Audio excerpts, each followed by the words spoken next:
ಇವತ್ತು ಜಾರಿಗೆ ಬಂದಿರೋದು ಬಜೆಟ್ ಘೋಷಣೆಯಲ್ಲಿ ಅಂದರೆ ಶ್ರೀಗಂಧ ಅಂದರೆ ಏನಾಗಿದೆ ಅಂದರೆ ಇವತ್ತು ಕರ್ನಾಟಕ ಇಡೀ ಭಾರತ ದೇಶದಲ್ಲಿ ಶ್ರೀಗಂಧ ಬೆಳೆಯೋದರಲ್ಲಿ ಮೊದಲನೇ ಸ್ಥಾನದಲ್ಲಿದೆ.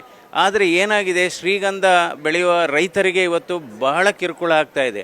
ಅರಣ್ಯ ಇಲಾಖೆಯಿಂದ ಕಿರುಕುಳ ಆಗ್ತಾ ಇದೆ, ಪೊಲೀಸ್ ಇಲಾಖೆಯಿಂದ ಕಿರುಕುಳ ಆಗ್ತಾ ಇದೆ. ಅದಕ್ಕೆ ಇದನ್ನು ಅಗ್ರಿಕಲ್ಚರ್ ಕ್ರಾಪ್ ಅಥವಾ ತೋಟಗಾರಿಕೆ ಬೆಳೆ ಅಥವಾ ಇದನ್ನು ಕೃಷಿ ಬೆಳೆ ಅಂತ ನೀವು ತೀರ್ಮಾನ ಮಾಡಬೇಕು ಅನ್ನೋದ್ರ ಬಗ್ಗೆ ನಾನು ಧ್ವನಿ ಎತ್ತಿದ್ದೆ. ಅದನ್ನು ಇವತ್ತು ಬಜೆಟಲ್ಲಿ ಘೋಷಣೆ ಮಾಡಿದ್ದಾರೆ. ರೈತರು ಅದು ಇಂಪ್ಲಿಮೆಂಟ್ ಆದಮೇಲೆ ಮುಕ್ತವಾಗಿ ಅವರ ಜಮೀನಲ್ಲಿ ಬೆಳಿಬೋದು, ಶ್ರೀಗಂಧನ ಅವರೇ ಕಟ್ ಮಾಡ್ಬೋದು, ಅವರೇ ಮಾರ್ಬೋದು.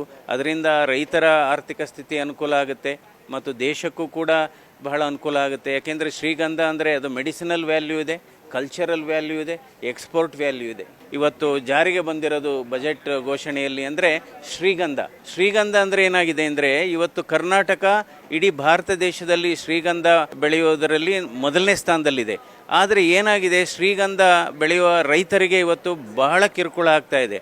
ಅರಣ್ಯ ಇಲಾಖೆಯಿಂದ ಕಿರುಕುಳ ಆಗ್ತಾ ಇದೆ, ಪೊಲೀಸ್ ಇಲಾಖೆಯಿಂದ ಕಿರುಕುಳ ಆಗ್ತಾ ಇದೆ.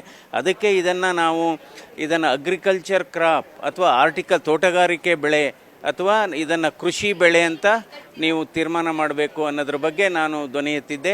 ಅದನ್ನು ಇವತ್ತು ಬಜೆಟಲ್ಲಿ ಘೋಷಣೆ ಮಾಡಿದ್ದಾರೆ. ರೈತರು ಅದು ಇಂಪ್ಲಿಮೆಂಟ್ ಆದಮೇಲೆ ಮುಕ್ತವಾಗಿ ಅವರ ಜಮೀನಲ್ಲಿ ಬೆಳಿಬೋದು, ಶ್ರೀಗಂಧನ ಅವರೇ ಕಟ್ ಮಾಡ್ಬೋದು, ಅವರೇ ಮಾರ್ಬೋದು. ಅದರಿಂದ ರೈತರ ಆರ್ಥಿಕ ಸ್ಥಿತಿ ಅನುಕೂಲ ಆಗುತ್ತೆ ಮತ್ತು ದೇಶಕ್ಕೂ ಕೂಡ ಬಹಳ ಅನುಕೂಲ ಆಗುತ್ತೆ. ಯಾಕೆಂದರೆ ಶ್ರೀಗಂಧ ಅಂದರೆ ಅದು ಮೆಡಿಸಿನಲ್ ವ್ಯಾಲ್ಯೂ ಇದೆ, ಕಲ್ಚರಲ್ ವ್ಯಾಲ್ಯೂ ಇದೆ, ಎಕ್ಸ್ಪೋರ್ಟ್ ವ್ಯಾಲ್ಯೂ ಇದೆ.